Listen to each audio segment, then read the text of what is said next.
Kita akan masuk teman-teman materi ketujuh di dalam buku kita ini di halaman 77. Beberapa kesalahan umum. Dan kita mungkin hari ini, siang ini akan fokus ke kesalahan yang atau kesalahan yang 51. Karena ini bahasanya cukup panjang. Yaitu durhaka kepada kedua orang tua. Dengan mengeraskan suara, membentak, ya, dan membangkang perintah keduanya. Sudah cukup untuk menghardik wanita muslimah dari durhaka kepada orang tuanya firman Allah Subhanahu wa taala dalam surah Isra ayat 23. Ini tentu saya bacakan dulu, nanti insya Allah baru kita masuk ke dalam syarah atau penjelasan yang penuh dengan makna insya Allah dan juga hikmah atau ilmu. A'udzu billahi minasyaitonir rajim. Al-Isra ayat 23. Fala taqul lahumā uffin wa la tanharhumā wa qul lahumā qawlan karīmā.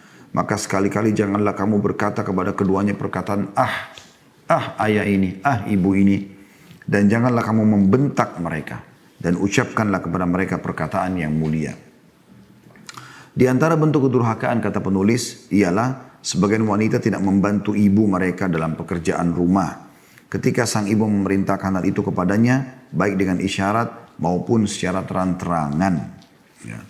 Jadi ini yang ditulis oleh penulis. Tentu buku ini karena sebuah kutaibah atau buku kecil, maka beliau tidak merincikan penulis. Itulah sebabnya kenapa kita bedah ya.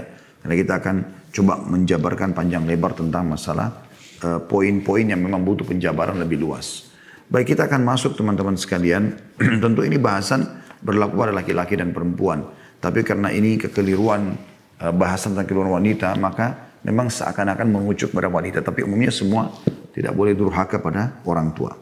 Saya berharap teman-teman yang mengikuti acara kita ini menyibukkan diri beberapa saat ke depan dengan melihat ayat-ayat Al-Quran yang kami sebutkan dan Anda lihat di aplikasi handphone supaya betul-betul kita mentadabburi ayat demi ayat yang merupakan pesan ilahi yang Allah turunkan kepada orang-orang beriman dari 1400 tahun sekian yang lalu.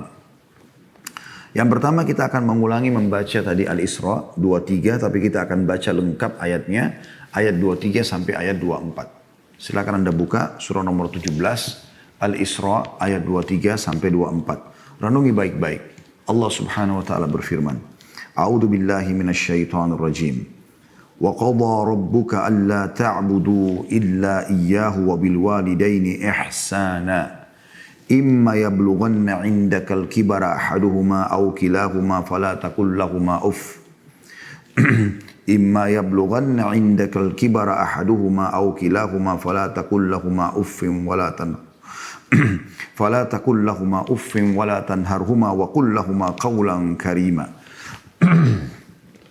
Mohon maaf. Terjemahannya ayat 23-nya dulu. Dan Rabbmu telah memerintahkan kepada manusia, wahai Muhammad, Allah Tuhanmu telah memerintahkan bukan cuma pada orang beriman, bahkan seluruh manusia, agar mereka tidak beribadah dan mana ibadah tunduk dan patuh kepada atau kecuali hanya kepadanya, kepada Allah. Dan hendaklah berbuat baik kepada kedua orang tua dengan sebaik-baiknya, sesempurna-sempurnanya. Dan jika salah satu bentuk sebaik-baik adalah dikatakan, dan jika salah satu dari keduanya atau kedua-duanya telah berusia lanjut di sisimu, maka jangan kau katakan kepada keduanya, dan jangan kamu membentak keduanya. Dan ucapkanlah untuk keduanya perkataan yang karimah, yang mulia. Sebelum pindah ke ayat 24, kita renungi dulu tadabbur ayat ini. Perhatikan. Hai Tuhan, hai Muhammad, Tuhanmu telah menyerukan, memerintahkan, mewajibkan. Dua hal ditekankan dalam ayat 23 Al-Isra ini. Tidak boleh menyembah kepada selain Allah. Nggak boleh tunduk. Karena memang selain Allah SWT bukan Tuhan. Mereka semua makhluk. Apakah itu jin yang dipanggil sebagai penjaga gua, penjaga lautan, atau apalah bahasanya. Atau misal Anda melihat orang menyembah patung, pohon, api, apa saja. Semua itu makhluk. Sebagai fasilitas di muka bumi ini, sebagainya agar kita tunggangi. Misalnya api kita gunakan, air, pohon-pohon. Ya, sebagai fasilitas supaya kita bisa memenuhi kebutuhan kita. dan mengenal sang pencipta Allah Subhanahu wa taala. Tapi sebagian orang menyembahnya. Lalu Allah mengatakan, dan hendaklah berbuat baik kepada orang tua dengan sebaik-baiknya. Ya, artinya sesempurna mungkin kau mampu. Dari tutur kata, dari sikap, dari isyarat, bahasa tubuh, dari pengorbanan, pemberian dan segala macam. Nah, salah satunya di sini ini yang perlu digarisbawahi. Jika salah satu dari keduanya, maksudnya kalau cuma tinggal ibumu atau tinggal ayahmu, mungkin salah satu sudah meninggal misalnya, atau kedua-duanya masih hidup. Dan Allah kasih contoh sini kalimat yang harus difahami teman-teman sekalian, telah berusia lanjut di sisimu. Apa maksudnya berusia lanjut teman-teman sekalian? Sudah pikun, sudah tua. Umumnya siapa yang tidak tahu? Orang kalau sudah tua umumnya orang rewel, ya, suka marah.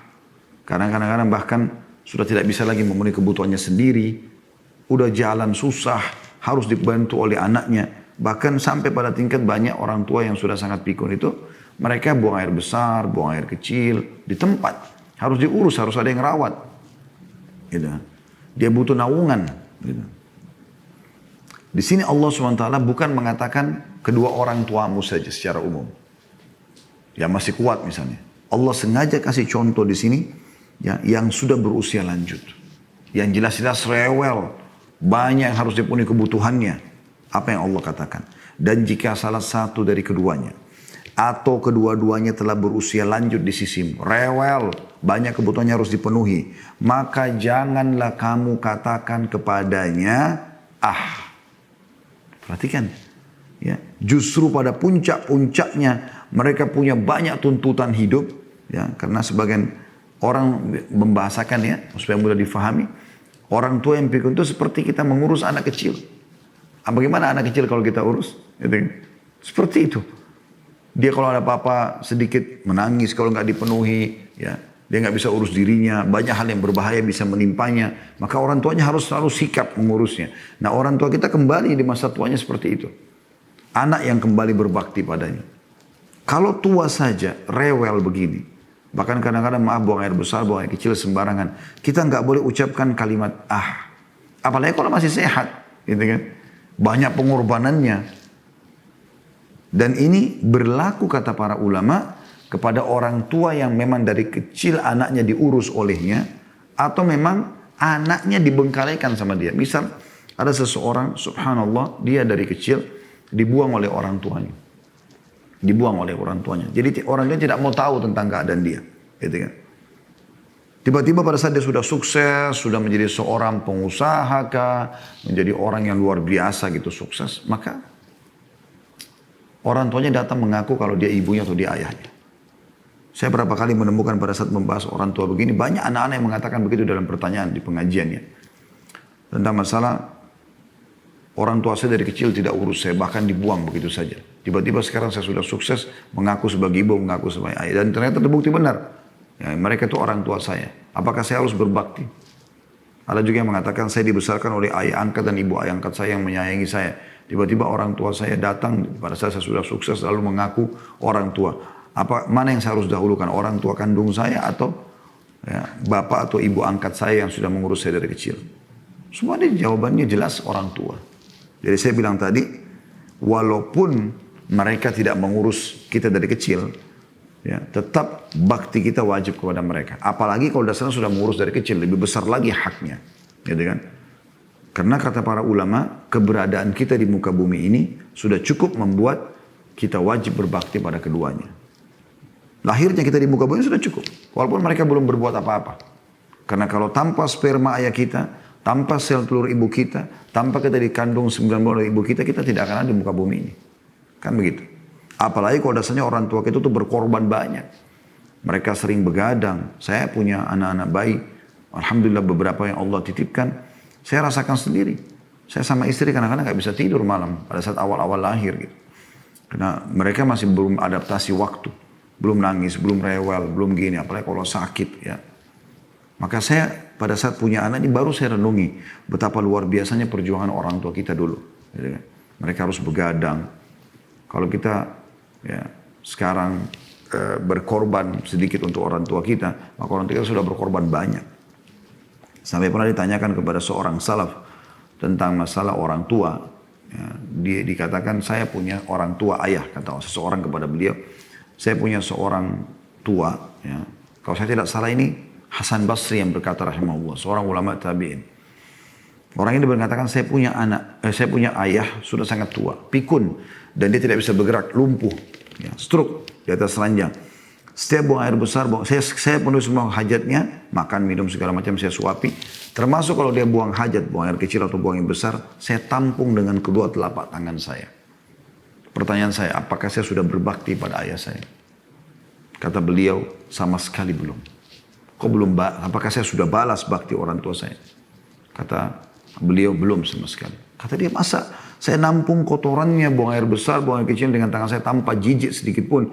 Kalau tidak salah dalam kisah itu akan disebutkan 10 tahunan dia urus. Saya belum balas kebaikan orang tua saya. Kata dia, belum. Tahu kamu apa perbedaannya? Kata Hasan Basri. Karena ayahmu waktu kau kecil mengurusmu, itu berharap kau menjadi tokoh masyarakat. Tapi sekarang kau sebagai anak mengurus ayahmu karena terpaksa. Kau berharap ayahmu meninggal lalu kau berhenti dari tugas. Jadi ada perbedaan dasar antara niat orang tua sama anak. Seperti itulah. Itu Allah bilang. Perhatikan ini maknanya dalam sekali, yaitu kalau, saya ulangi lagi, jika salah satu dari keduanya atau kedua-duanya telah berusia lanjut di sisimu, maka janganlah pernah kamu katakan kepada keduanya, ibu ini, ayah ini. Misalnya, nak tolong ambilin ini, nak tolong beliin ini. Ibu ini nggak ngerti, saya kan lagi meeting, saya kan lagi dan begitu. Banyak orang lupa teman-teman sekalian. Apapun urusan dunia antum, selama bukan haknya Allah subhanahu wa ta'ala, yang Allah wajibkan, maka dahulukan ibu antum. Lakukan ayah antum. Nggak bisa tidak. Nggak ada yang antum bisa dahulukan walaupun meeting miliaran. Apapun yang anda kerjakan, tinggalkan semua selama orang tua yang butuh. Ada kisah unik dari seorang syekh di Saudi. Dia lagi isi pengajian, kalau saya ingat saya di kota Madinah pada saat itu. Beliau isi pengajian, kemudian tiba-tiba bunyi teleponnya. Ya, di depan dia ditaruh, dia lihat ternyata ibunya yang telepon. Dia kecilkan, matikan mikrofon yang ada di depannya. Bukan kecilkan, dimatikan mikrofonnya. Lalu dia bilang sama jemaah, maaf ibu saya lagi telepon. Dia tidak mau ibunya faham dia lagi pengajian. Diangkat lalu dia mengatakan, Assalamualaikum warahmatullahi wabarakatuh. Iya ibu. Ibunya mengatakan, apa kabar nak? Baik segala macam. Setelah itu ibunya mengatakan, ibu lagi kangen sama kamu nak. Bisa nggak kamu datang sekarang? Tanpa banyak berpikir, syekh ini mengatakan, baik ibu. Saya akan datang sekarang insya Allah. Ibu pengen sesuatu? Enggak, kamu datang saja. Sudah. Baik. Sudah ibunya salam, dia pun. Dan salah satu adab kepada orang tua teman-teman, jangan usahakan, jangan pernah kita yang memulai untuk menutup telepon. Jaga baik-baik itu. Ya. Mereka adalah kunci keselamatan kita. Mereka penyebab daripada doa kita diijabah. Hajat kita dipenuhi oleh Allah subhanahu wa ta'ala. Di rumahmu, di orang tuamu, ada surgamu dunia, surga dunia dan surga akhiratmu. Urusanmu akan mudah. Terlalu banyak saya lihat depan mata. Subhanallah, orang yang bakti sama orang tuanya, Allah limpahkan rezeki yang luar biasa. Saya praktekin teori itu, Allah SWT berikan luar biasa. Gitu. Ya. Kita kembali ke tadi. Dia tutup telepon ibunya lalu dia mengatakan, jemaah, ibu saya lagi butuh sama saya. Maka saya tidak bisa melanjutkan pengajian. Kita lanjutkan di pertemuan akan datang. Langsung tutup dengan kafaratul majlis. Subhanakallahumma bihamdika asyhadu an la ilaha illa anta astaghfiruka wa atubu ilaik. Kemudian beliau berdiri, langsung beliau pergi kepada ibunya. Lalu beliau berbakti sama ibunya. Dan tidak mengatakan, bu, ibu tadi telepon lagi pengajian loh bu. Itu pengajian mengajarkan agama Allah. Bayangin aja. Apalagi kalau cuma ke mall. Nongkrong sama teman-teman di kafe. Duduk di arisan lah atau acara apa. Omong kosong semua. Ibunya telepon gak diangkat. Coba kalau partner bisnisnya yang telepon. Coba kalau investornya yang telepon. Coba kalau konsumennya yang telepon. Spontan. Langsung. Bahkan program di benak dia setiap hari adalah bangun. Ya, siapa yang akan saya telepon dan saya hubungi dari para investor. Dari orang yang bisa mendatangkan keuntungan dunia. Dia lupa. Padahal orang tuanya adalah penyebab datangnya keberkahan semua itu. Allah subhanahu wa ta'ala mendatangkan dalam surah Isra ayat 23 ini. Setelah beriman, beribadah kepada Allah. Langsung kepada kedua orang tua. Ya. Ini luar biasa. Ya. Bahkan Nabi SAW mengatakan ridho Allah fi ridho walidain. Ridho Allah ada di ridho kedua orang tua. Wa sukhtullah fi sukhtul walidain. Dan murkanya Allah pada murka ada pada murka kedua orang tua. Renungi ini teman-teman sekalian. Dan dikatakan jangan kamu membentak keduanya. Sudah nggak boleh bilang ibu ya ini, tambah lagi. Jangan pernah kau bentak. Apa bentak itu? Sedikit menyentak. Bentak di sini bisa kata tutur kata, bisa sinisnya tatapan mata, bisa kurang baiknya bahasa tubuh. Ya, Utsman bin Affan radhiyallahu anhu itu saking baktinya sama ibunya, sampai Aisyah mengatakan saya tidak temukan orang yang berbakti sama ibunya seperti Utsman bin Affan. Beliau sampai kalau ketemu ibunya nggak berani lihat wajah ibunya, nggak berani lihat wajah ibunya. Dan setiap ibunya bicara dia iyakan, tidak pernah tidak, apapun dia iyakan semua. Dan ini sifat para salafus salih. Selama itu perbuatan bukan haram dalam agama. Kita batasi di situ ya. Karena ada hadis Nabi SAW yang berbunyi, La ta'ata li makhlukin fi ma'siyati khaliq. Tidak boleh ada kemaksiatan, ya, tidak boleh ada ketaatan pada makhluk. Misalnya anak-anak pada orang tua, atau istri pada suami. Ya. Atau murid pada guru, atau bawahan pada atasan. Gitu. Selama berbau maksiat kepada Allah. Nggak boleh. Bau maksiat kepada sang pencipta Allah. Tapi kalau tidak, semuanya diiyakan. Sa'ad bin Ubadah radhiyallahu anhu dan beberapa sahabat-sahabat yang lain luar biasa terkenal dengan baktinya kepada kedua orang tuanya. Dan ada resep sederhana teman-teman. Ada hadis Nabi SAW yang berbunyi, baktilah kepada kedua orang tuamu. Maka Allah akan memberikan, mengaruniakan kepadamu anak yang berbakti kepadamu. Apa maknanya hadis ini? Kalau kita bakti sama orang tua, Allah akan kasih anak. Ini pertama. Ya. Sebab datangnya anak itu adalah bakti pada orang tua. Minta keridoannya.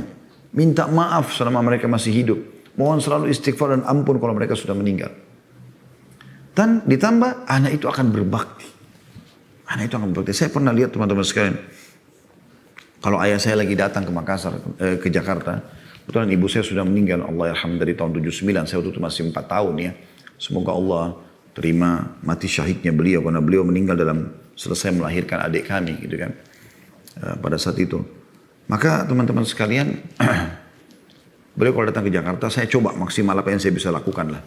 Banyak hal yang saya lakukan, saya tidak perlu sebutkan supaya jangan masuk dalam bab riya. Tapi ada satu contoh misalnya, saya kadang-kadang kalau ayah saya mau jalan, saya siapkan sendalnya. Saya dekatkan kepala saya, bahkan tangan saya dekat kaki beliau, kemudian beliau pakai. Setelah pakai, saya pandu jalan. Kemudian kalau mau naik mobil, saya bukain pintu mobil. Nah, itu contoh saja. Beliau sudah naik, baru saya jalan, kira-kira mau kemana beliau diantar. Seperti itulah. Ya. Tapi teman-teman, ada satu hal yang saya lihat sendiri di depan mata, contoh kecil saja. Dan banyak hal yang Allah SWT perlihatkan kepada saya, ini salah satu contohnya. Ada anak saya laki-laki, Uwais namanya anak saya yang pertama laki-laki. Semoga Allah jaga dia dalam ketaatan juga insya Allah. Itu umurnya masih 5 tahun waktu itu ya. Dia sekarang sudah 7 tahunan. Itu dia setiap kali saya mau keluar, biasa kalau mau pergi pengajian atau mau keluar dari rumah, dia ikutin, kemudian diambilkan sendal buat saya. Diletakkan di depan saya.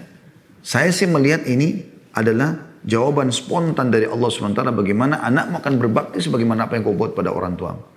Saya begitu mau naik mobil, dia belum bisa buka pintu mobil sebenarnya. Tapi dia sempat ngomong, abati biar Uwais yang buka. Dia ingin bukain saya pintu. Padahal dia tidak. Dia mungkin belum mampu untuk menarik juga pintu, sebagian pintu ya. Kalau ini karena agak keras atau agak mungkin berat pintu mobil. Tapi dia ingin melakukan itu. Saya melihat, oh subhanallah, hati saya tiba-tiba terenyuh mengatakan, begitu cepatnya Allah subhanahu wa ta'ala memberikan balasan. Itu sabda Nabi SAW. Jadi ingat teman-teman, jangan ucapkan Ya. Anda yang sudah sukses di Jakarta, jangan sombong. Jangan merasa, oh iya, karena sudah sukses, lagi meeting, lagi segala macam, orang tua telepon, nanti aja dulu. Ya. Atau kalau orang tuanya kangen, telepon dia, kemudian dia ya cuek saja. Bahkan mengatakan, nanti ibu saya telepon balik, nanti ayah saya telepon balik. Padahal orang tuanya lagi butuh pada saat itu. Ingat, jangan ucapkan ayah atau ibu ini. Ya. Dan juga jangan membentak keduanya. Plus lagi, lihat perintah Allah berentetan ya. Jangan bilang, ibu dan ayah ini. Jangan bentak mereka. Lebih keras daripada Ya. Apalah kata-kata yang diucapkan. Dan Allah bilang perintahnya, wa qul lahuma qawlan karima.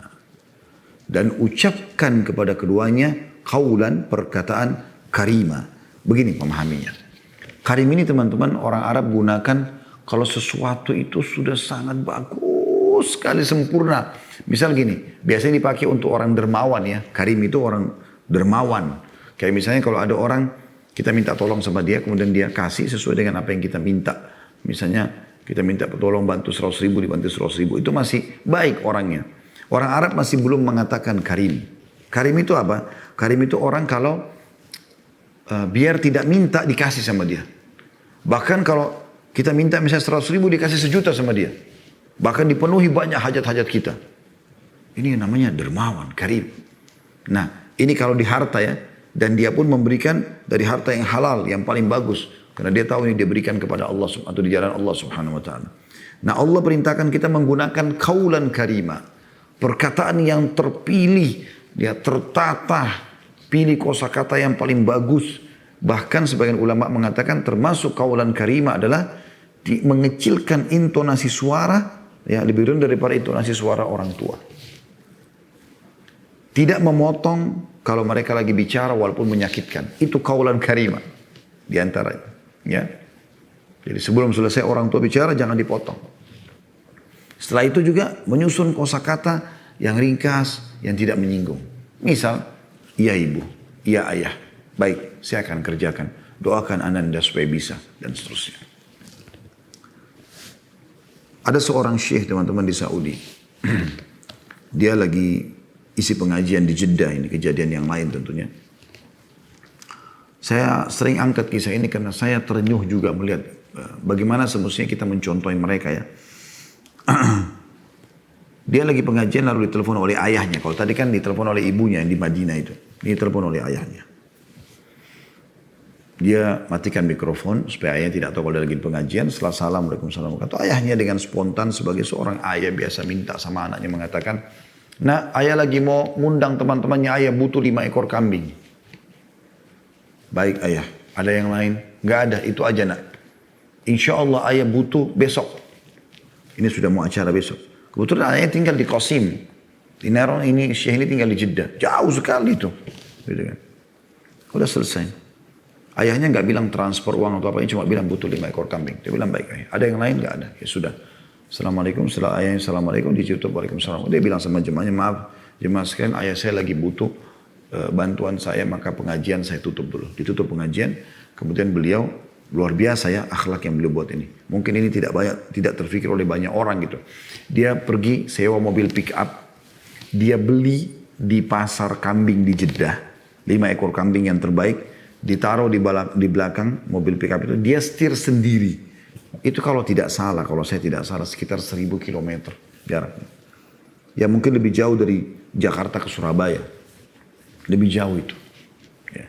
Dia bawa mobil sendiri, dia ketemu ayahnya, ya, tiba, dia jalan mulai dari siang itu atau pagi itu, dia tiba tengah malam, terus dia salaman sama orang tuanya, habis sholat subuh, dia berikan kambingnya lalu dia mengatakan, ayah ini pesanannya. Dah, dia salaman, dia pulang lagi ke Jeddah. Padahal bisa saja kan, mungkin kalau bagi kita, kita sudah anggap sangat berbakti, kita minta nomor rekening, kita transferkan uang. Ini tidak. Dia langsung meraih itu. Kisah yang unik juga dari Uwais Al-Qarni rahimahullah.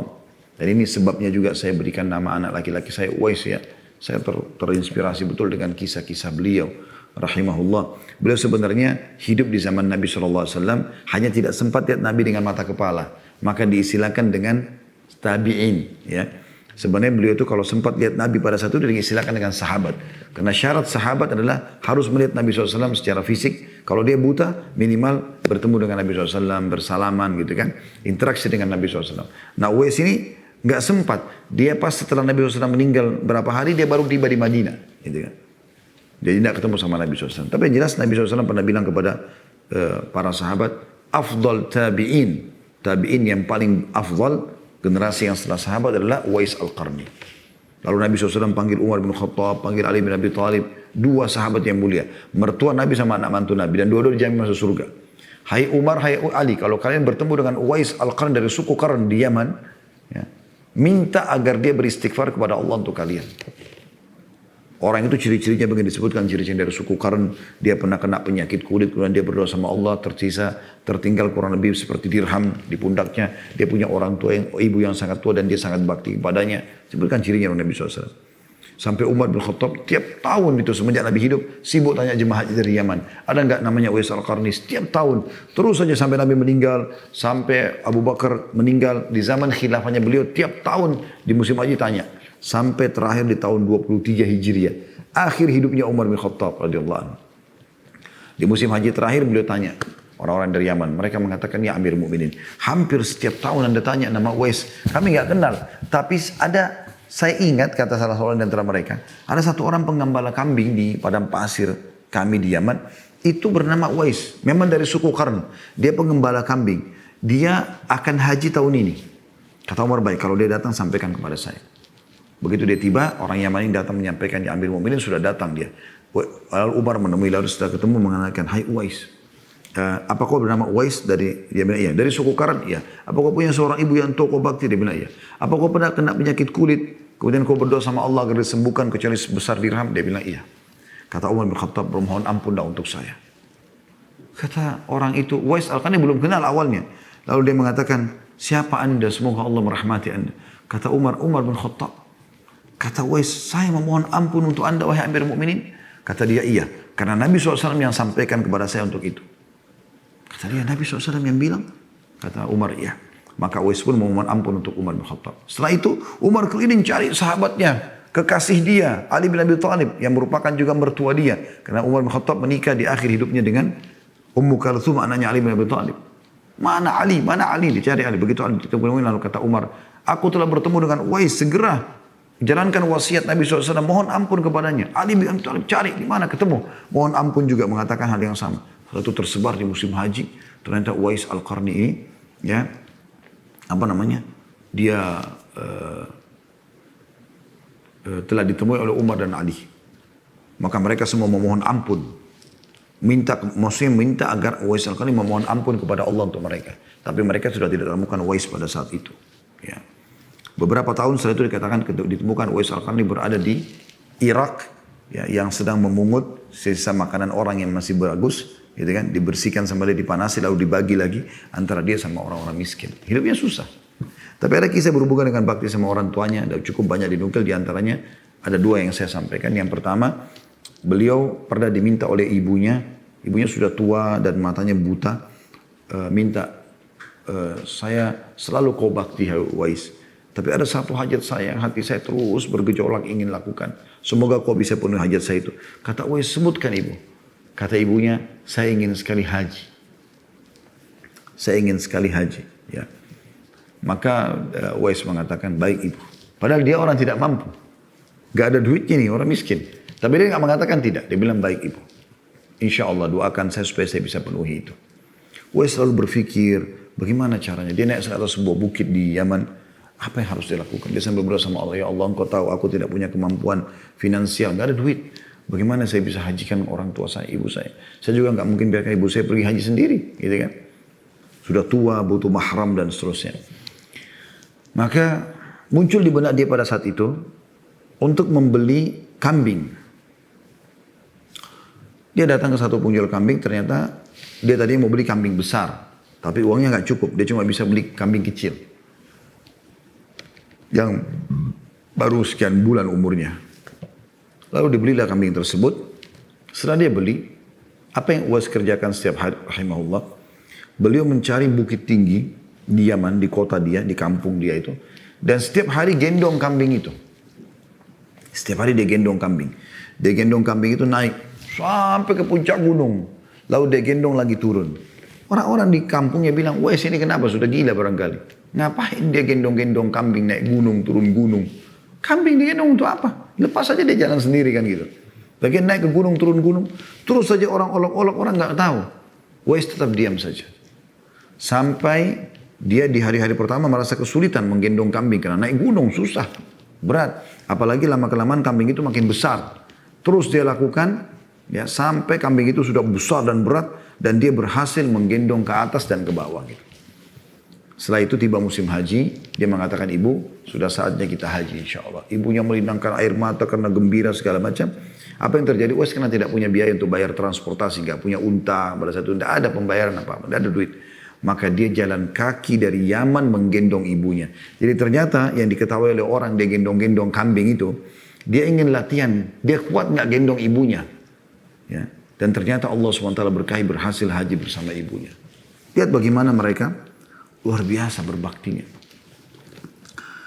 Allah mengatakan di ayat 24-nya, ya, tadi 23 ayat 24-nya, wakhfid lahuma janahadh-dhulli minar rahmati wa qur rabbirhamhuma kama rabbayani shaghira. Perhatikan teman-teman di sini luar biasanya.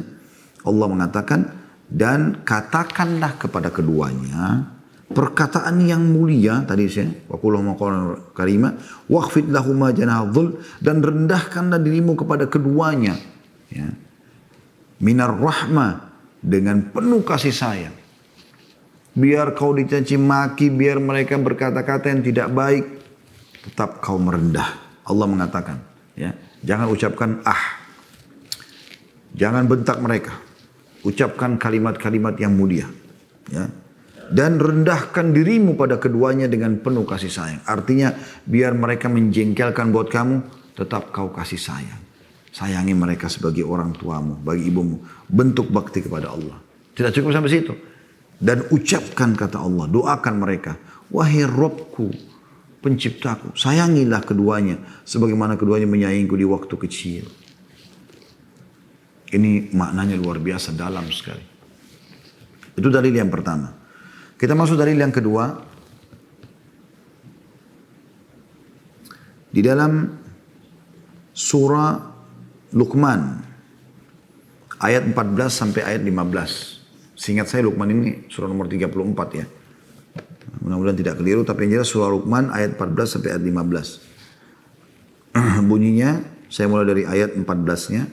A'udzu billahi minasyaitonir rajim. Wa wassaynal insana biwalidayhi hamalathu ummuhu wahnan ala wahn.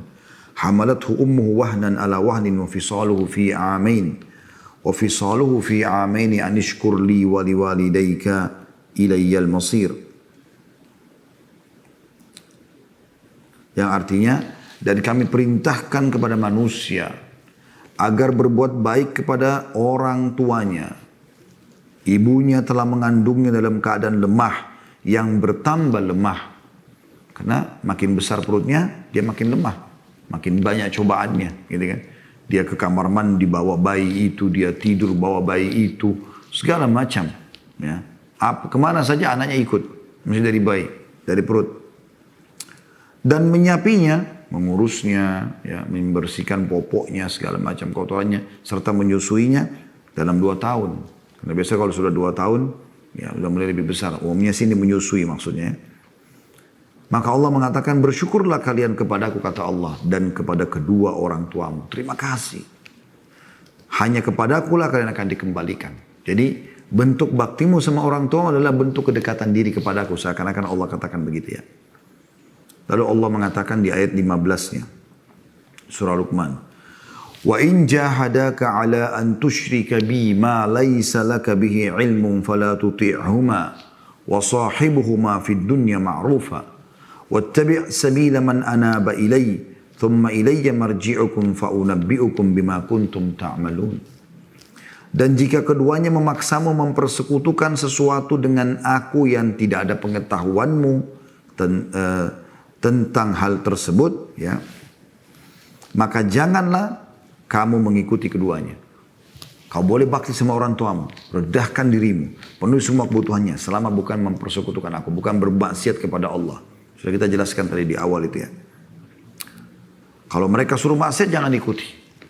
Misalnya seorang akhwat pakai jilbab, lalu ibunya suruh buka, ini nggak boleh bakti sama ibunya di situ, di poin itu, karena ini maksiat kepada Allah dan itu kewajiban. Lalu Allah mengatakan, jangan ikuti keduanya kalau mereka suruh sekutukan sesuatu dengan aku, dan tapi tetap ya, dan pergaulilah keduanya di dunia dengan cara yang baik, walaupun mereka musyrik, walaupun mereka kafir, tetap kau harus bakti sama kedua orang tuamu, selama bukan menyuruh kepada kemaksiatan. Dan gaulilah atau pergauli keduanya di dunia dengan cara yang baik. Dan ikuti jalan orang-orang yang kembali kepadaku. Kemudian hanya kepadaku lah kata Allah. Ya, kembalimu, maka aku kabarkan kepadamu apa yang kamu kerjakan. Ya. Kemudian selanjutnya teman-teman sekalian. Allah subhanahu wa ta'ala juga sebutkan dalam surah Al-Ankabut. Allah SWT berfirman, A'udzubillahi minasyaitonir rajim. Wasainal insana biwalidayhi husna wa in jahadaka litusyrika bi ma laysa laka bi ilmun fala tuti'huma. Al-ayah artinya, dan kami wajibkan kepada manusia berbuat kebaikan kepada kedua orang tuanya. Dan jika keduanya memaksamu untuk mempersekutukan aku dengan sesuatu yang tidak ada pengetahuanmu tentang itu, maka jangan kamu mengikuti keduanya. A'udzu billahi minasyaitonir rajim. Wasainal insana biwalidayhi ihsana. Hamalathu ummuhu kurha wa wada'athu kurha wa hamluhu wa fisaluhu 30 shahra hatta idza balaga ashudda wa balaga 40 sanatan qala rabbi auzi'ni an ashkura ni'mataka allati an'amta 'alayya wa 'ala walidayya wa na'mala salihan tardahu wa aslih li fi dhurriyyati inni tubtu ilayka wa inni minal muslimin. Kami perintahkan kepada manusia supaya berbuat sebaik-baik atau berbuat baik kepada ibu, kepada kedua orang tua ibu bapaknya. Ibunya mengandungnya dengan susah payah dan melahirkannya pula dengan susah payah. Mengandungnya sampai menyapinya adalah 30 bulan. Ya. Sehingga apabila dia telah dewasa dan umurnya sampai 40 tahun, ia berdoa.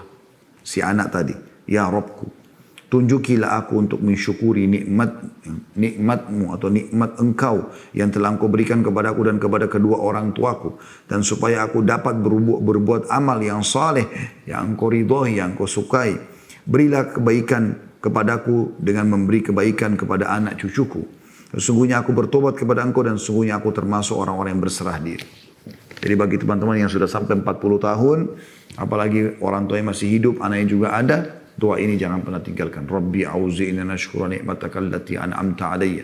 Wahai Tuhanku, mudahkan aku, pandu aku, tuntun aku agar aku bisa tahu bagaimana cara bersyukur kepadamu atas nikmat yang kau berikan kepadaku.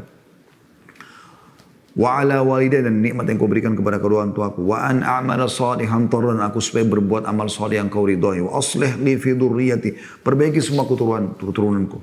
Inni tubtu ilaika, aku sudah bertobat kepadamu. Wa inni minal muslimin, dan aku termasuk orang-orang yang telah berserah diri. Di ayat 15-nya Allah mengatakan kalau anda menjadi orang seperti ini, bakti sama orang tua, lalu di umur 40 tahun anda baca doa ini, ulaika alladziina taqabbala anhum ahsana ma 'amilu wa natajawazu an sayyi'atin fi ashabil jannah wa'da as-sidqi alladzi kanu yu'adun. Itulah orang-orang yang kami terima dari mereka amal yang baik yang telah mereka kerjakan. Dan kami ampuni kesalahan-kesalahan mereka bersama penghuni-penghuni surga sebagai janji yang benar yang telah dijanjikan kepada mereka. Jadi ini jelas sekali bagaimana Allah subhanahu wa ta'ala mengingatkan ayat 15 dan 16 surah Al-Ahqaf untuk bakti pada orang tua. Sementara lanjutannya ayat 17-nya ini tentang sebaliknya anak yang durhaka. Ya, ayat 17 sampai ayat 20. Masih Al-Ahqaf ya, masih surah yang sama tadi. A'udzu billahi minasyaitonir rajim, lanjutannya. Walladzi qala liwalidayhi uffin lakuma at'idanini an ukhraja wa qad khalatil qurun min qabli wa huma yastaghithanillah wailaka amin inna wa'dallahi haqqun wa fayaqul inna wa'dallahi haqqun fayaqulu ma hadha illa asatirul awwalin. Orang yang berkata kepada kedua orang tuanya, cis, ya, atau apalah, ya, apalah, kata yang kira-kira menyinggung gitu ya. Dan orang yang berkata kepada kedua orang tuanya, bagi keduanya, kepada orang tuanya, apakah kamu berdua memperingatkan kepadaku bahwa aku akan dibangkitkan, padahal sungguh telah berlalu beberapa umat sebelumku. Maksudnya kalau orang tuanya ingatkan sholatna, ibadahna, dibantu orang tuanya. Lalu kedua orang tua itu memohon pertolongan kepada Allah seraya mengatakan, celaka kamu, berimanlah. Sesungguhnya janji Allah benar. Lalu dia berkata, ini tidak lain hanyalah dongeng-dongeng yang nyata. Jadi anak itu membantah maksudnya. Ayat 18-nya, ulaika alladziina haqqa 'alaihimul qawlu fi umamin qad khalat min qablihim minal jinni wal ins innahum kanu khasirin.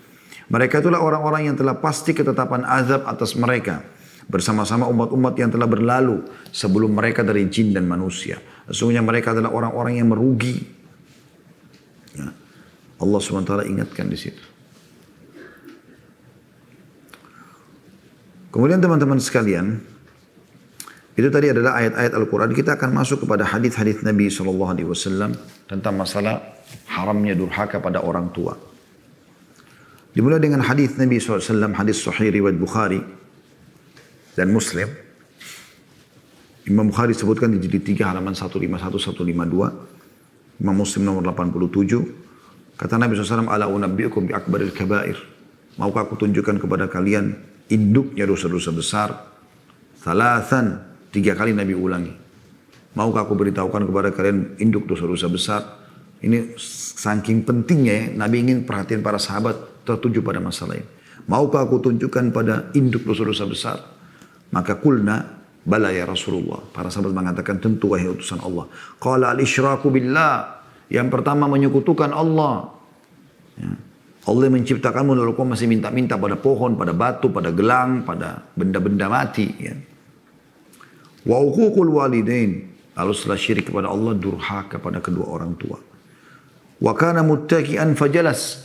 Kemudian beliau duduk, beliau tadinya bersender, ya. Kemudian beliau duduk tiba-tiba, faqal, lalu beliau mengingatkan selanjutnya, yang ketiga, ala wa qawla zur, dan ingatlah tentang perkataan dusta, wa syahadatiz zur, dan kesaksian dusta. Wa ma zala yukarriru hatta qulna laitahu sakat. Beliau terus mengulangi sampai kami berharap beliau terdiam. Hadis ini menjelaskan kepada kita tentang induk dosa besar, maksud dalamnya selain syirik kepada Allah, selain perkataan dusta dan kesaksian dusta, juga adalah durhaka pada orang tua. Juga dalam hadis lain, di dalam hadis yang masyhur, hadis riwayat Ahmad di jilid 6 halaman 441, dan hadis ini dinilai hasan oleh Syekh Albani. Kata Rasulullah SAW, la yadkhulul jannata 'aqun wala mudminu khamrin wala mukadzibu bil qadar. Tidak akan masuk surga anak yang durhaka, kemudian pecandu minuman keras, dan juga orang yang mendustakan takdir. Orang yang mendustakan takdir. Kemudian juga ada hadis Nabi SAW yang lain. Dan ini perlu kita renungi teman-teman. Kita harus khawatir. Ya. Terutama bagi anda yang masih durhaka pada orang tuanya. Ya, tidak mau jawab teleponnya, tidak mau tanya kabarnya, tidak mau penuhi kebutuhannya. Ya, nanti kita akan sebutkan beberapa poin yang bisa masuk dalam durhaka pada orang tua insya Allah.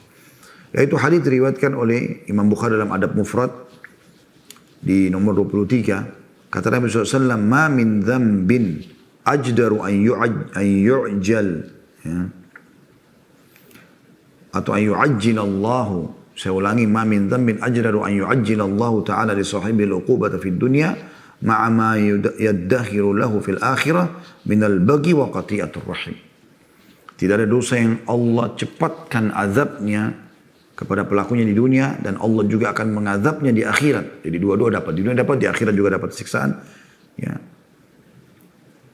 Yang pertama adalah berbuat kezaliman. Tidak memberikan hak orang lain untuk mengambil hak orang lain. Dan yang kedua adalah memutus silaturahim.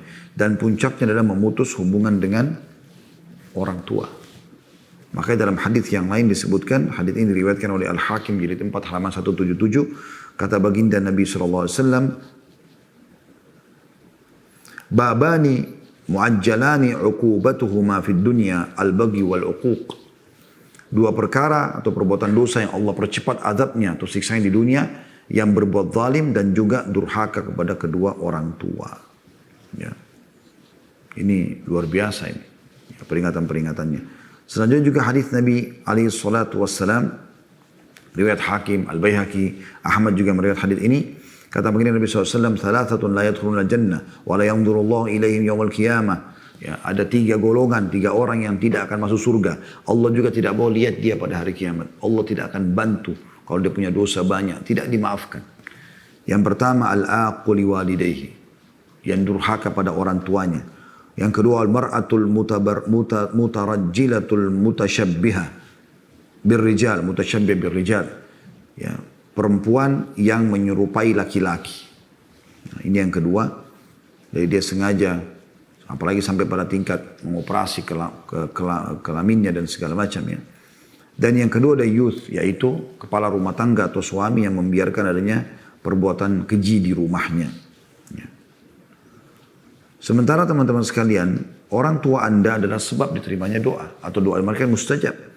Selalulah sebelum beraktivitas, sebelum mulai bisnis, sebelum apapun, telepon mereka, minta keridhaannya, minta doakan. Karena kata Nabi SAW di dalam hadis diriwayatkan oleh Bukhari dalam Adab Mufrad dan juga Abu Daud juga Tirmidzi meriwayatkan ini, thalathu da'awatin mustajabat. 3 doa pasti diterima. Ya. La syakka fihin, tidak ada keraguan dalam penerimaannya. Da'watul walid ala waladi. Yang pertama doa orang tua untuk anaknya. Ini mustajab. Yang kedua da'watul musafir. Doanya orang musafir. Yang ketiga da'watul madlum. Dan doa orang yang terzalimi. Ya, di sini ada doa kepada kedua orang tua. Ada banyak tentunya orang-orang kenapa durhaka sama orang tua. Karena mereka bodoh. Mereka tidak faham. Ya. Atau mungkin memang lingkungannya yang rusak. Ya. Orang tuanya tidak peduli. Mengajarkan kepada mereka harus bakti sama orang tua.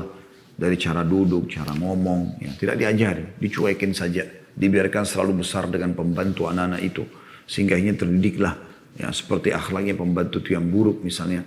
Ya, makanya sebagai ibu-ibu ini terutama bagi ibu. Untuk ibu-ibu ya. Anda sebagai ibu harusnya hati-hati. Harus Anda punya andil dalam pendidikan anak. Bukan hanya diberikan kepada mbaknya saja. Pada pembantunya saja. Pada baby sisternya saja. Ini sebenarnya tidak boleh. Harusnya ya. Dia punya andil sebagai orang tua di sini. Atau mungkin juga penyebabnya adalah bapak dan ibu itu durhaka sebelumnya. Sama orang tuanya juga. Saya punya seorang teman dari Syria pernah berkata. Dia cerita. Ya, dia bilang kebetulan sahabat saya. Dia bilang waktu kami lagi bicara tentang durhaka sama orang tua. Dia mengatakan. Pernah ada di kampung kami. Ada satu orang. Kaya dia. Allah cuma karuniai dia satu orang anak. Laki-laki. Dan dia sayang sekali sama anaknya. Karena cuma satu anak saja. Apa saja anaknya minta dipenuhi. Sampai anaknya membesar sudah bujang gitu. Pernah satu kali lewat di pasar di depan orang-orang semua. Orang kenal dia.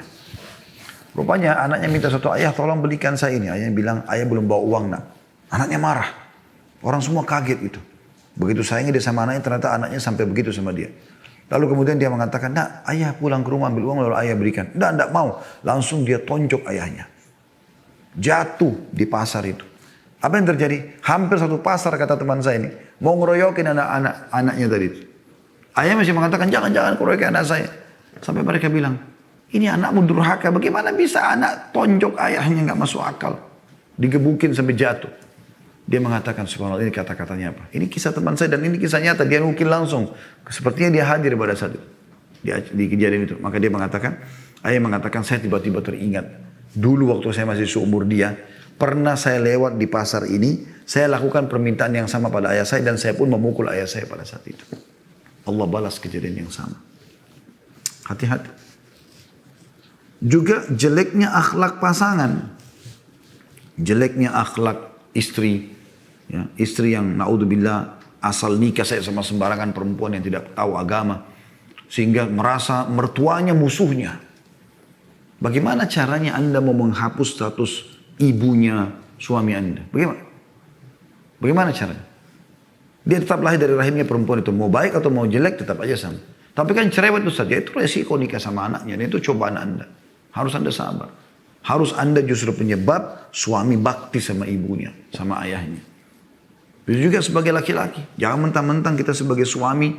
Kemudian kita punya hak untuk dilayani dan didahulukan dari orang tua istri. Lalu kita sama sekali tidak bolehkan dia ketemu sama orang tuanya. Tidak boleh pokoknya. Ya. Pilih orang tua untuk pilih saya. Bagaimana caranya? Gak mungkin ini. Ini haram dalam Islam. Harus bertakwa kepada Allah subhanahu wa ta'ala. Ya. Jadi harus hati-hati. Tidak boleh sembarangan ini. Contoh durhaka-durhaka pada orang tua adalah misalnya suka mengucapkan kalimat tadi. Suka membentak, suka melotot, suka membantah. Ya. Padahal keberkahan dipatuh pada orang tua. Itu yang pertama. Yang kedua, dia menimbulkan segala jenis gangguan yang bisa mengganggu orang tuanya, apapun sifatnya. Mengganggunya kalau lagi tidur bisa dibangunkan. Ya. Anda tentu tidak asing dengan kisah 3 orang yang terkurung dalam gua ya. Mereka lagi masuk ke dalam gua, turun hujan deras, ada batu jatuh menutupi gua. Mereka tidak bisa keluar. Maka 3 orang ini sama-sama cerita satu sama yang lain. Kayaknya kita nggak bisa keluar nih, kecuali Allah keluarkan kita. Maka ayo kita bertawassul dengan amal soleh kita. Ayo kita berbuat, ayo kita melapor kepada Allah tentang amal soleh yang pernah kita kerjakan, yang kita harapkan paling diterima sama Allah. Mudah-mudahan Allah keluarkan kita dari gua ini. Maka mulailah. Yang pertama menceritakan tentang keadaannya gitu kan. Yaitu dia punya 2 orang tua. Dia bilang, ya Allah engkau tahu aku punya kedua orang tua, aku selalu bakti sama dia. Dia kebetulan mengembala domba. Setiap hari kalau saya pulang saya selalu membawakan susu. Lalu saya dinginkan yang saya peras sendiri. Lalu saya minumkan ke mulut mereka sampai sudah mereka tidur baru saya pulang ke rumah saya. Satu malam saya pulang mereka sudah tertidur karena saya telat. Maka saya memegang susu itu dari malam sampai pagi. Walaupun anak saya menangis di kaki saya meminta agar diberikan minuman gitu kan. Maka saya tidak membangunkan kedua orang tua saya sampai mereka bangun pagi lalu saya minumkan. Dan mereka tidak tahu kalau saya semalam suntuk berdiri menunggu agar mereka bangun dan saya berikan. Kalau ini perbuatan baik ya Allah, keluarkan kami dari gua ini. Maka pecah batu tersebut. Walaupun mereka belum bisa keluar, karena harus dikuatkan dengan 2 orang lagi. Yang satu mengatakan saya suka seorang wanita yang saya sangat tergila-gila sama dia dan selalu saya ajak berzina tapi dia menolak. Satu waktu dia punya masalah, ibunya sakit, lalu dia butuh bantuan uang, maka saya kasih syarat kalau saya akan bantu uang kalau dia bersedia untuk menyerahkan kesuciannya. Makanya dia terpaksa dia menyerahkan diri. Pada saya sudah berada di antara 2 pahanya. Artinya saya tinggal meletakkan kemaluan di kemaluan saja. Dia mengatakan, hai fulan bertakwalah kepada Allah. Jangan kau letakkan cincin kecuali pada tempatnya. Saya kalau kau nikahi saya baru kau bisa gauli. Maka saya pun meninggalkan wanita tersebut padahal sangat saya cintai. Dan tinggal meletakkan kemaluan di kemaluan saja. Kalau itu ikhlas karenamu ya Allah keluarkan kami dari gua ini. Maka pecah lagi batunya tapi belum bisa keluar. Yang ketiga mengatakan saya punya seorang pegawai yang pernah bekerja dengan saya. Kemudian dia pergi tiba-tiba tanpa mengambil gajinya. Lalu saya mengambil inisiatif, gajinya itu saya berikan beberapa hewan ternak, lalu berkembang biak, sampai hewan ternaknya penuh, memenuhi sebuah lembah. Beberapa tahun setelah itu dia datang, lalu dia mengatakan, hai Tuan, bertakwa kepada Allah, bayarkan kepada saya gaji saya berapa tahun yang lalu yang belum saya ambil. Terus saya mengatakan, apa kau lihat lembah itu? Dia bilang, iya. Semua itu hewan adalah punyamu. Karena uangmu dulu saya investasikan ternyata jadi sebanyak ini. Maka ambillah. Maka orang itu pun, mantan pegawai saya itu pergi mengambil semua. Tidak tinggalkan 1 ekor pun pada saya ya Allah. Kalau itu ikhlas karenamu, keluarkan kami. Maka pecah batu tersebut dan mereka bisa keluar akhirnya. Seperti itulah. Ya. Masuk dalam masalah durhaka ini adalah bakhil, pelit, perhitungan dengan orang tua. Padahal sebenarnya ya uang kita adalah uang mereka. Makanya pernah ada sahabat yang marah kepada ayahnya gara-gara apa? Gara-gara dia mengambil ayahnya yang datang ke rumahnya, kemudian anaknya lagi tidak ada anak, kemudian laki-laki. Lalu ketemu sama istrinya anaknya atau anak mantu si ayah ini, lalu menyampaikan kalau dia punya hajat, diberikanlah uang oleh anak mantunya. Begitu si suami ini atau si anak ini pulang dari pekerjaan, lalu tanya istrinya siapa yang datang, dikatakan ayahmu, lalu diceritakan kalau ayahmu ambil uang, minta uang, maka dia marah. Lalu dia langsung datang kepada Nabi SAW, saya mengatakan ya Rasul, sambil mengatakan ya Rasulullah, ayah saya datang tanpa izin, tiba-tiba langsung minta uang, lalu mau pergi, gitu, mau pergi. Lalu kata Nabi SAW, anta wa malika li abik, kau sendiri, dirimu ini semua, dan seluruh hartamu punya ayahmu. Artinya dia punya hak untuk melakukan itu. Jadi jangan sampai kita merasa perhitungan dengan orang tua. Juga termasuk adalah menganggap remeh orang tua. Karena jenjang pendidikan ya. Mentang-mentang orang tuanya cuma SD, dia sudah S2, S3, lalu dianggap orang tuanya bodoh. Nggak bisa. Saya ingat dulu ada 2 orang doktor di Madinah ya. Beliau S3 waktu kami masih pertama masuk di Madinah. Subhanallah. Dr. Naif Al-Amri sama adiknya, ada saya lupa nama adiknya, beliau ini dua-dua doktor ya, satu dokter di bidang syariah, yang satu dokter di bidang sastra Arab. Itu kami biasa kalau hari Kamis diajak ke rumahnya. Kadang-kadang disuruh nginap, dinasehatin, diajak makan sama-sama. Masya Allah mereka berdua ini sangat suka sekali dengan mahasiswa Indonesia pada saat itu. Karena memang mereka ditugaskan berapa kali datang untuk menerima mahasiswa di Indonesia. Jazakumullah khairan. Yang jelas saya lihat sendiri ada ayahnya sudah sangat tua. Subhanallah ayahnya itu tidak berpendidikan. Mereka berdua S3. Itu kalau ayahnya lagi keluar mau duduk bersama kami dan sambil menasehatin biasanya. Itu nggak pernah mereka potong perkataan orang tuanya. Padahal mereka doktor. Orang tuanya cerita, ayahnya tidak cerita masalah agama. Dan pada saat datang mereka berlumba-lumba untuk meletakkan terpal atau kulit kayak permadani tapi dari kulit kambing yang bagus untuk ayahnya. Mereka berlumba-lumba untuk siapa yang dahulu menyiapkan minumnya, makannya dan segala macam. Begitu luar biasa. Jadi jangan sampai teman-teman ya kita salah dalam masalah ini. Kemudian tidak mengurus kebutuhannya. Ini juga masuk dalam durhaka pada orang tua ya. Jadi tidak berpikir masalah samponya, sabunnya, apalah ya segala macam hal kebutuhannya. Padahal termasuk waktu sama orang tua adalah menyisir rambutnya, mengurusnya, merawatnya dan segala macam hal yang bisa berhubungan dengan masalah itu. Dan yang tidak kalah penting adalah mempermalukan apalagi sampai mengusir ya orang tua. Ini naudzubillah adalah perbuatan durhaka yang sangat besar. Allahu a'lam. Sedikit agak panjang materi kita hari ini, tapi saya berharap teman-teman harus hati-hati dalam masalah ini. Tetap ya mengejar surga dengan bakti kepada orang tua.